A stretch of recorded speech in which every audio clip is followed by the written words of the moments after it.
9. Sócrates. Entretanto, sequer falamos ainda das maiores recompensas e dos maiores prêmios reservados à virtude. Glauco. Devem ser incrivelmente elevadas essas de que você pretende falar se forem maiores que os prêmios que já enumeramos. Sócrates. O que pode, no entanto, ser chamado grande em tão breve espaço de tempo? Porque todo o tempo que decorre da infância à velhice é muito pequeno se comparado com a eternidade. Glauco. Um nada, diria. Sócrates.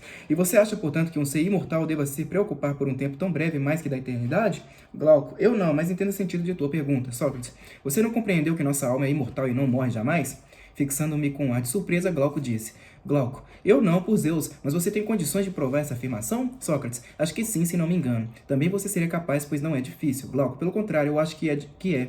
De qualquer forma, estou curioso para escutar essa demonstração que lhe parece tão fácil. Sócrates. Preste atenção, pois. Glauco. Fale, então. Sócrates. A seu ver, existem um bem e um mal? Glauco. Com certeza. Sócrates. Sobre eles você tem a mesma opinião que eu? Glauco. Isto é? Sócrates. O mal é tudo que traz ruína e destruição, enquanto o bem é tudo aquilo que conserva e é útil. Glauco. De acordo. Sócrates. E você não acredita que haja um bem e um mal para cada coisa? Os olhos, por exemplo, estão sujeitos à oftalmia. O corpo em seu todo está sujeito a doenças. O grão à ferrugem, a madeira à podridão, o bronze e o ferro à ferrugem. Enfim, quase todo ser tem seu próprio vício e sua própria doença. Glauco, sim, acredito. Sócrates, e todo ser não se deteriora,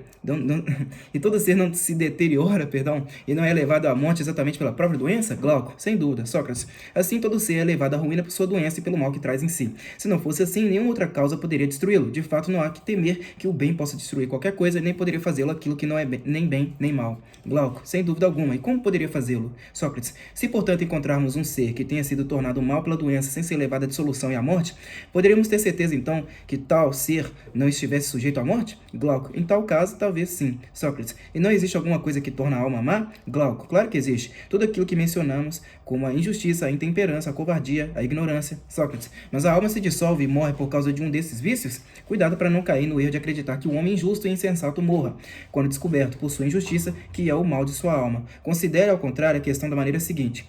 Como a maldade do corpo, isto é, a doença, o consome e o destrói até aniquilá-lo, assim também todas as coisas de que falávamos há pouco são aniquiladas pelo mal que se prende e adere a elas, levando-as ao aniquilamento. Não é assim, Glauco? Sim. Sócrates. Entretanto, considere a alma da mesma maneira. A presença constante da injustiça e dos demais vícios a corrompem e a levam a definhar até conseguir separá-la do corpo, impelindo-a para a morte? Glauco. Não, em absoluto. Sócrates. É estranho, porém, que a maldade de outrem destrua aquilo que não pode ser destruído pela própria. Glauco. É realmente estranho. Sócrates. Na realidade, Glauco, você deve considerar que, a nosso ver, nem os alimentos estragados, velhos ou podres, podem destruir o corpo. Se acaso sua má qualidade provoca no corpo o mal que lhe é próprio, isto é, a doença, haveríamos de dizer que esse pereceu por causa de seu próprio mal. Jamais haveríamos de acreditar, porém, que o corpo pudesse ser destruído por alimentos estragados que são diferentes do corpo como o corpo é diferente deles, a menos que o mal estranho engendre no corpo seu mal específico. Glauco, você tem toda a razão. 10. Sócrates. Pela mesma razão, se a doença do corpo não provoca na alma a doença da alma, não devemos em absoluto pensar que a alma deva perecer por um mal estranho, se não tiver um próprio, e que essa venha perecer pelo mal do outro. Glauco, parece-me justo. Sócrates. Logo, ou alguém demonstra que estamos errados, ou até enquanto isso for impossível, devemos afirmar que nem a febre ou qualquer outra doença, nem a morte, nem seu corpo fosse trabalhado em pedaços, retalhado em pedaços minúsculos, enfim, nada disso pode provar o aniquilamento da alma, porque antes seria necessário demonstrar que esses sofrimentos físicos tornam a própria alma mais injusta e mais ímpia. E não toleraremos, a afirmação que a alma ou qualquer outra coisa perece pela intervenção de um mal estranho ao seu, se não concorreu o mal que lhe é próprio. Glauco. Mas isso ninguém poderá comprovar, isto é, de que as almas dos que morrem se tornem mais culpadas por causa da morte. Sócrates. De qualquer modo, se alguém tivesse a ousadia de impugnar esse raciocínio e sustentar exatamente para não ser obrigado a reconhecer a imortalidade da alma, que o moribundo se torna pior e mais injusto, haveríamos de convir, se nosso contraditor tiver razão, em considerar a injustiça como uma doença mortal para quem a possui, que por ela, naturalmente homicida, morressem aqueles que a tivessem contraído. Os mais injustos deveriam de morrer mais depressa, os menos injustos mais lentamente, ao contrário do que se diz agora, isto é, que os injustos são condenados à morte por quem os pune. Glauco, por Zeus, a injustiça, pois, não haveria de ser considerada um mal realmente terrível, se levasse à morte a quem por ela fosse afetado. Seria, na realidade, um meio de livrar-se dos próprios males. Em vez disso, acho que deva ser considerada como assassina dos outros, enquanto conserva cheia de vida e ainda muito dinâmico quem a contraiu. Ao que parece, portanto, está bem longe de ser causa de morte. Sócrates tem razão. Quando na realidade a própria maldade e o próprio mal não conseguem matar e fazer perecer a alma, é difícil que o mal destinado à destruição de outro ser destrua a alma ou qualquer outra coisa diversa do ser. Vamos lá. Sócrates, de novo. Quando a realidade, a própria maldade, o próprio mal não consegue matar e fazer perecer a alma, é difícil que o mal destinado à destruição de outro ser destrua a alma ou qualquer outra coisa diversa do ser. Glauco, ao que parece, é difícil. Sócrates, logo, o ser que não morre por nenhum mal, nem próprio nem de outrem, deve existir sempre, mas o que existe sempre é imortal. Glauco, necessariamente. 11. Sócrates, esse problema está, portanto, resolvido. Se assim for, porém, você há de convir que a eternidade se refere sempre às mesmas almas. De fato, uma vez que nenhum perece, seu número não pode diminuir nem aumentar. Se um grupo qualquer de seres imortais pudesse aumentar, é claro que agregaria a eles seres imortais e assim, ao final, todos os seres acabariam por ser imortais. Glauco, é verdade. Sócrates, a razão, no entanto, nos impede de acreditar nisso e também de pensar que a alma seja, na realidade, originalmente tal que pudesse refletir um ser cheio de incrível multiplicidade de semelhanças e discordâncias. Glauco, o que você quer dizer? Sócrates, não é fácil que seja eterno o que é resultante da composição de elementos diversos, a menos que seja perfeito, como ora demonstramos no caso da alma. Glauco, de fato não é provável. Sócrates, o raciocínio apenas exposto e outros desse tipo podem, pois, levar a afirmar a imortalidade da alma.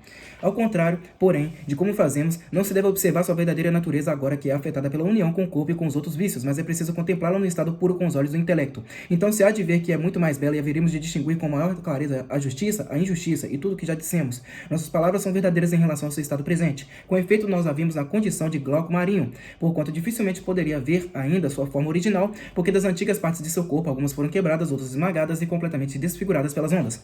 Novos elementos, porém, se agregaram como conchas, algas, seixos, de tal modo que Glauco se assemelha mais a outro ser qualquer que o que era originalmente. Da mesma maneira, nós também vemos a alma agora sujeita a 1000 males que a desfiguram. É preciso olhar, Glauco, em outra direção. Glauco, qual? Sócrates, para o amor pela sabedoria. É preciso entender o que ela compreende e quais as companhias que deseja, visto que é afim ao que é divino, imortal e eterno, e ainda que qual poderia ser se seguisse tal princípio, levada por tal impulso para fora do mar em que ora se encontra e sacudisse de si os seixos e as conchas que a recobrem, levados pelo lodo de que se nutre daquele material lamacento e rochoso, múltiplo e selvagem que provém dos chamados festim bem-aventurados. Então se poderia notar sua verdadeira natureza, complexa ou simples, e de que elementos se compõem. Acho que agora, apesar de tudo, explicamos bastante bem as características e as formas assumidas pela alma na vida humana. Glauco, perfeitamente bem. 12. Sócrates, resolvemos praticamente com o raciocínio todas as dificuldades sem recorrer aos prêmios nem ao prestígio que a que a justiça confere, como fazem segundo o que vocês dizem, Hesíodo e Homero. Descobrimos, porém, que a justiça como tal é para a própria alma o bem mais precioso e que essa deve agir segundo a justiça, quer possua o anel de Giges ou não, e ainda o elmo de Hades. Glauco, você tem toda a razão. Sócrates, portanto, Glauco, que mal haveria se a justiça e as outras virtudes, além dessas vantagens, restituíssemos também todos os prêmios que os homens e os deuses oferecem à alma, tanto em vida do homem como depois de sua morte. Glauco, não há mal algum. Sócrates, vocês haveriam de me restituir, portanto, o que lhes emprestei no discurso da discussão? Do decurso da discussão? Glauco, o quê? Sócrates, eu lhes concedi que o homem justo passasse por injusto e o homem injusto passasse por justo. Na realidade, vocês pensavam que essa concessão, mesmo que impossível aos olhos dos deuses e dos homens, fosse indispensável para o nosso debate, ou seja, para confrontar a justiça e a injustiça, consideradas em sua essência. Você não se lembra mais? Glauco, serei desonesto se negasse lembrar-me disso. Sócrates, agora que a sentença foi pronunciada, eu lhes peço novamente, em nome da justiça, de avaliá-la segundo a fama que possui com os deuses e os homens, para que seja merecedora do primeiro prêmio que ela detém graças à sua ótima reputação e que confere a seus seguidores, a partir do momento que já é claro que ela distribui bens reais e não engana quem a segue realmente. Glauco, seu pedido é justo. Sócrates, em primeiro lugar, portanto, vocês não haveriam de me conceder que pelo menos aos deuses não escapa a distinção entre um homem justo e um homem injusto? Glauco, concedemos. Sócrates, em tal caso, um será caro aos deuses e o outro odioso, como pensávamos desde o começo. Glauco, sem dúvida. Sócrates, não haveríamos de admitir que para o homem caro aos deuses receba em total plenitude todos os bens que dele provém, a menos que esse homem tenha algum vício como consequência de uma culpa anterior? Glauco, exatamente. Sócrates, forçoso é, pois, reconhecer que para um homem justo, mesmo se reduzir à pobreza, as doenças ou alguma outra desventura aparente, tudo resultará em breve para ele, que em vida quer após a morte. Na verdade, os deuses jamais abandonam aquele que se esforça em tornar-se justo e semelhante à divindade mediante o exercício da virtude, porquanto isso seja possível a um homem. Glauco, sim, é lógico que um homem assim não seja abandonado pelo princípio que lhe é afim. Sócrates, logo, não se deve pensar exatamente o contrário em relação ao homem injusto? Glauco, sem dúvida. Sócrates, essas são, portanto, as recompensas que os deuses podem conceder ao homem justo. Glauco, eu pelo menos também penso assim. Sócrates, e não seriam esses também os prêmios que recebem também da parte dos homens? As coisas não correm dessa maneira? Os maus e injustos não fazem como os atletas que correm bem na ida, mas não na volta? De fato, no começo partem com rapidez, mas no fim se tornam um alvo de zombaria, abaixam as orelhas e se retiram da corrida sem ter ganho nada. Os verdadeiros corredores, porém, chegam até o término, vencem e conquistam a coroa. Geralmente não acontece isso também com os homens justos? Ao cabo de suas ações, de suas relações com os outros e de sua vida, eles conquistam boa reputação e são premiados pelos homens? Glauco, é verdade. Sócrates, você me permitiria dizer Com relação a estes, o que você mesmo dizia com relação aos injustos? O que pretendo dizer, na realidade, é que os homens justos, uma vez atingida a idade madura, assumem o governo da república como querem, casam nas famílias que querem e dão suas filhas em casamento a quem quiserem. Tudo aquilo que você dizia a propósito dos injustos, eu o afirmo em favor dos justos. Quanto aos injustos, digo que em geral, mesmo que escapem de qualquer coisa quando jovens, são descobertos no final da corrida, tornam-se alvo de zombaria e quando velhos são humilhados clamorosamente pelos estrangeiros e pelos concidadãos, frustrados e submetidos àquelas penas que você, e com razão, considerava terríveis. Acredito, pois, que também, a meu ver, eles deverão sofrer todos aqueles tormentos, mas repare bem se minhas palavras lhe parecem aceitáveis. Glauco, sem dúvida, porque você tem razão. 13. Sócrates. Aí estão, portanto, os prêmios, as recompensas e os presentes concedidos ao homem justo, enquanto vivo, provenientes dos deuses e dos homens, além daqueles oferecidos pela própria justiça, Glauco, e são realmente belos e duradouros. Sócrates. Entretanto, são um nada em número e grandeza em relação aos prêmios e às penas que esperam o justo e o injusto depois da morte. É preciso descrevê-los para conferir com o nosso debate a um e a outro tudo o que lhes cabe. Glauco. Fale sem receio, pois poucos assuntos são mais agradáveis que este. Sócrates, não vou lhe contar um relato de Alcínoo, mas o de um homem valente, filho de Armênio, originário da Panfilha. Morto em combate 10 dias depois, ele foi encontrado em bom estado quando eram recolhidos do campo de batalha os cadáveres quase decompostos. Levado para casa quando já estavam para concluir os funerais, no 12º dia, estando estendido sobre a pira para ser cremado, retornou à vida e então contou o que havia visto lá embaixo no Hades. Diz que sua alma, depois de ter saído do corpo, andou errante junto de muitas outras, e todas elas num lugar maravilhoso, onde havia 2 aberturas que comunicavam com a terra e 2 outras semelhantes no céu e que correspondiam às primeiras. No meio desse local estavam sentados juízes. Emitiam as sentenças e depois mandavam os justos seguirem para a direita ao alto, através do céu, mas antes punham sobre o peito deles as tabuletas com o texto da sentença. Aos injustos ordenavam, ao contrário, de seguirem para a esquerda e abaixo, e também a eles punham uma tabuleta às costas, em que figuravam escritas todas as suas culpas. Chegada a sua vez, os juízes ordenaram a referindo aos homens o que havia visto lá embaixo, advertindo-o para que escutasse e observasse tudo. Ele viu, pois, as almas se dirigirem depois do juiz a uma e a outra das aberturas do céu e da terra, respectivamente, enquanto as 2 outras aberturas deixavam subir da terra almas empoeiradas e cansadas, enquanto da outra desciam do céu almas puras. Todas que iam chegando pareciam vir de longa viagem, mas alegres por terem chegado a esse prado, como quem arma acampamento para uma festa solene. Algumas que se conheciam trocavam acenos de cumprimentos, aquelas provenientes da terra se informavam com as outras sobre os acontecimentos do céu e vice-versa. Algumas faziam seus relatos com gemidos e lágrimas e recordavam quantos e que sofrimentos haviam suportado e visto durante sua viagem debaixo da terra, uma viagem de 1000 anos. As outras, pelo contrário, provenientes do céu, contavam suas impressões alegres e as incríveis belezas que haviam contemplado. Repetir esses numerosos relatos seria longo demais, Glauco. Em resumo, Hare contou que cada alma era castigada 10 vezes mais por cada culpa cometida ou por cada pessoa ofendida, e cada castigo durava 100 anos, pouco mais ou menos quanto dura a vida humana, de tal modo que todas pagavam uma pena 10 vezes superior à culpa. Aquele, por exemplo, que havia sido responsável pela morte de muita gente, ou que havia traído cidades e exércitos, ou que os havia reduzido à escravidão, ou que se havia maculado por qualquer outro delito, para cada uma dessas maldades pagava uma pena 10 vezes superior.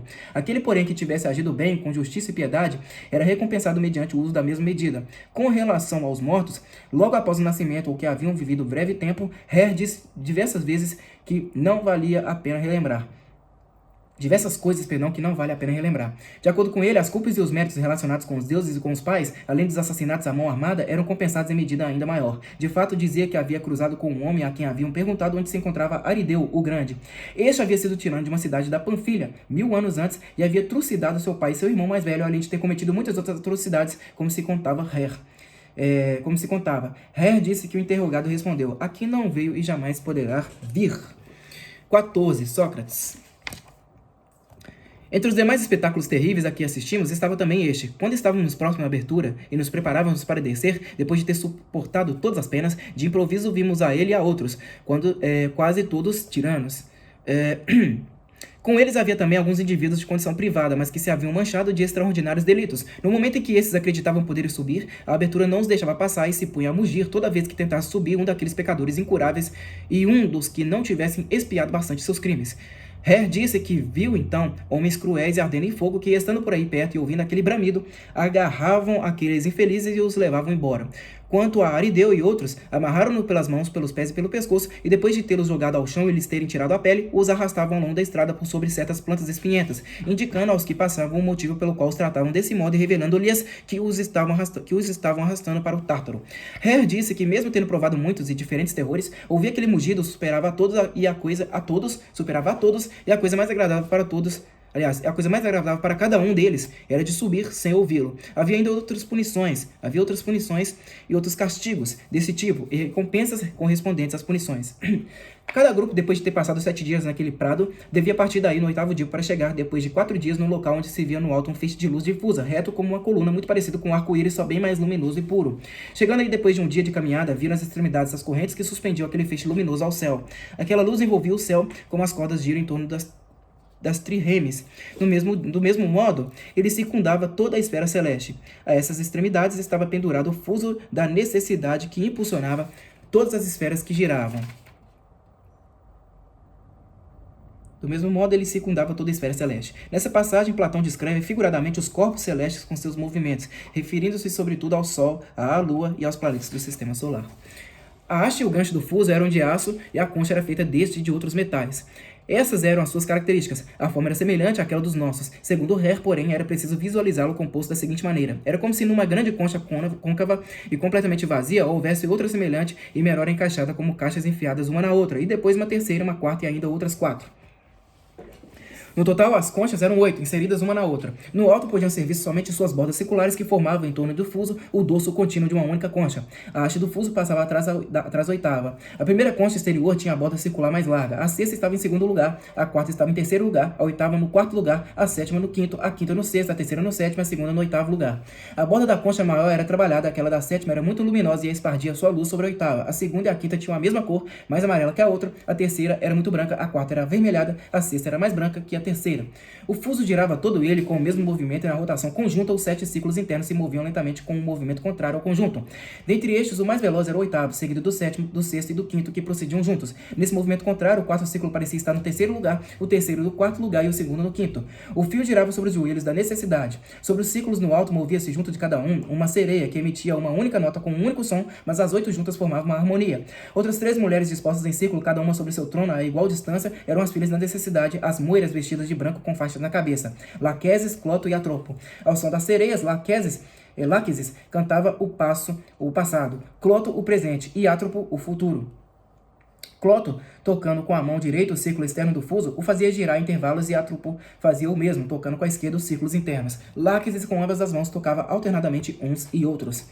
15. Sócrates. Logo que chegaram, Ré e companheiros tiveram de se apresentar imediatamente a Láquesis. Primeiramente, um arauto os pôs em fila, depois tomou dos joelhos de Láquesis as sortes e os modelos de vida, subiu no elevado palco e assim falou. Proclamação da Virgem Láquesis, filha da necessidade, almas efêmeras, aqui está o início de outro ciclo de nascimentos que haverão de trazer morte. Não será um gênio a vos escolher, mas vós havereis de escolher o vosso gênio. A que for sorteada por primeiro haverá de escolher a vida que será necessariamente ligada a ela. A virtude não tem dono, cada uma a possuirá mais ou menos de acordo com como for honrada ou menosprezada.